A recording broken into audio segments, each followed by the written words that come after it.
Reading Judges chapter 3, JPS translation. Open your eyes to see, ears to hear. Just be with me as I read this, Lord.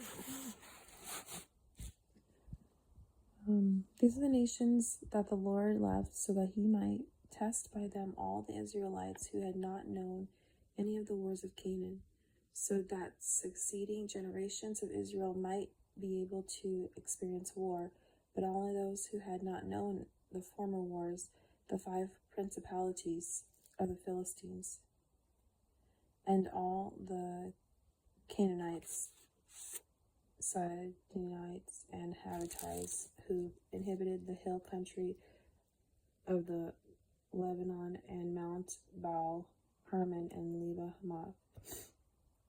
These served as the means of testing Israel to learn whether they would obey the commandments which the Lord had enjoined upon their fathers through Moses.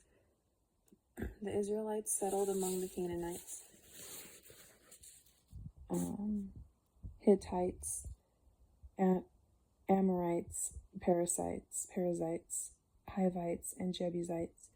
They took their daughters and wives and gave their own daughters and their sons, and they worshipped their gods.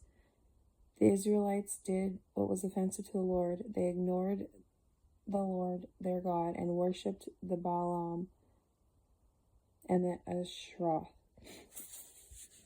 The Lord became incensed at Israel and surrendered them to King Cushnusham of Aram Naharaim, and the Israelites were subject to Cushan-Rishathaim for 8 years. The Israelites cried out to the Lord, and the Lord raised a champion of the Israelites to deliver them. Othniel of Kenite, the younger kinsman of Caleb. The Spirit of the Lord descended upon him, and he became Israel's chieftain.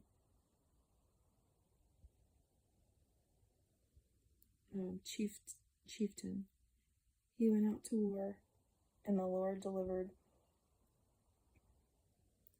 King Cushnusham of Aram into his hands. He prevailed over Cushnusham in the land of peace for 40 years. When Othniel and Kezai died, the Israelites again did what was offensive to the Lord, and because they did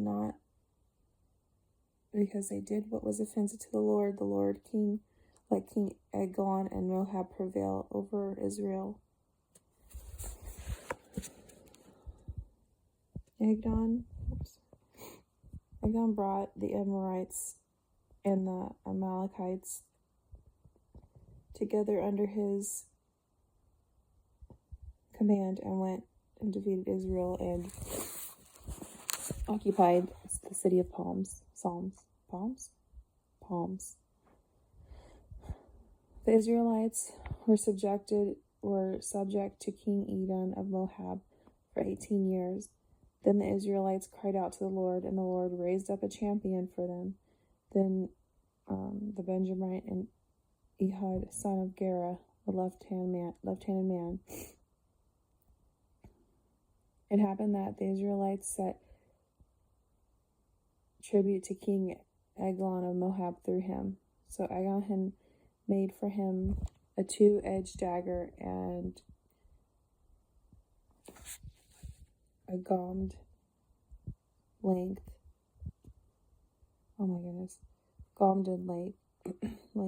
which he girded on his right side under a cloak. He presented the tribute to King Eglon of Moab. Now Eglon was a very stout man.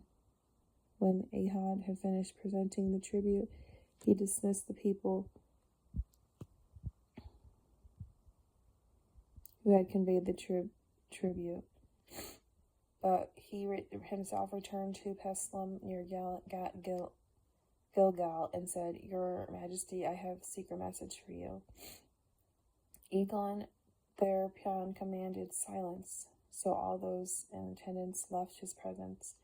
And when Eglon approached him, he was sitting alone in his upper cool upper chamber. Ehud said, I have a message from God. Whereupon he rose from his seat, reaching with his left hand. Egon drew a dagger in his right side and drove it into Egon's belly. Oh. The fat closed.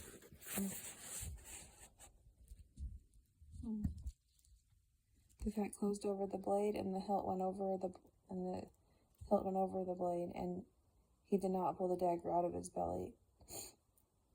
And the filth came out. Stepping out of the vestibule, Ehud shut the doors of the upper chamber on him and locked them. After he left, the courtiers returned. When they saw that the doors of the upper chamber were locked, they thought he must be relieving himself in the cool chamber. They waited a long time, and when he did not open the doors of the chamber, they took the keys and opened it, and there the master was laying dead on the floor. But Ehud had made good his escape. While they delayed, he had passed Heslem and escaped to Syria.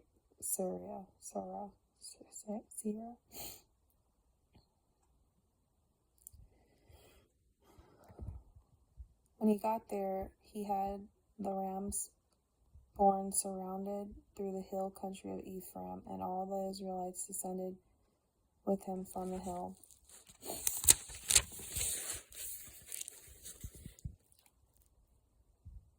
Country, and he took the lead. Follow me closely, he said, for the Lord has delivered your enemies, the Moabites, into your hands. Follow him down. They followed him down and seized the fords of Jordan against the Moabites. They let no one cross. On the occasion, they slew about 10,000 Moabites. They were all robust and brave men, but yet not one of them escaped. On that day, Moab submitted to Israel, and the land was tranquil for 80 years. After him came Shamar, son of Anath, who slew 600 Philistines and an ox goat. He too was a champion of Israel.